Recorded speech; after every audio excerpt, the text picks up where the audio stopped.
Why should you listen to me? What the heck do I know about pitch decks? Well, I've been doing this for a long time, at least for the last 12 years, doing this successfully and unsuccessfully. I have been in the trenches, sat in rooms with, Kleiner Perkins or, Dave Tisch or Dave Morin or Jacob Ludwig, all the angel investors.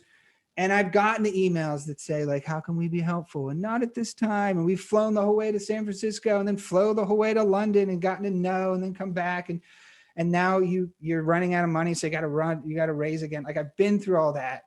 And I can give you the kind of the war stories and behind the scenes. So we've raised probably $5 to $6 million in my own startups, as well as ones that I consult with.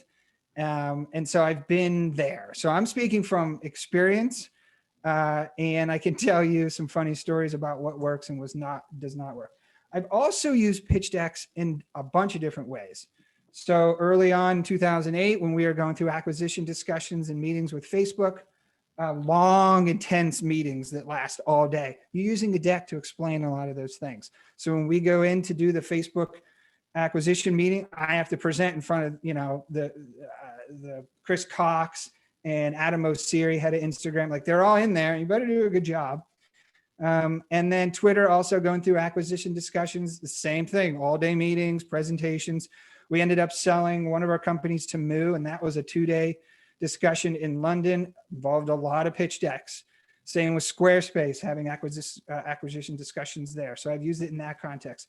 I also used them when I was leading design at Vimeo. So when we would do partnerships with Apple, and Apple, you better bring your A game. So when we were pitching them to be put into Final Cut Pro, you've got to be able to pitch that idea. And Pentagram, which is one of the largest independently owned design firms, we would make pitch to clients. So if we were we were doing the Jets rebrand, or we were rebranding Saks Fifth Avenue or Bloomberg, we had to go in there with long pitch decks. And so I've been doing them since I was probably 20 years old to now being 40. So 20 years of that. So Box Group is run by Dave Tisch.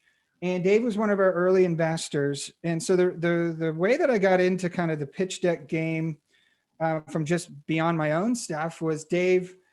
They have a $160 million fund they were raising for their LPs. And Dave's like, hey, our deck is terrible. Can you help us with it? And I had already done all their brand and their website and stuff like that. So I'm like, yeah. So we worked on his deck, and they were able to raise those 2 rounds of 80 million each. And then he started sending me portfolio companies. He'd say, Jack, so-and-so, you need to talk to so-and-so. So I'd get a call from his portfolio company to be like, Dave told me my deck sucks and you need to help me.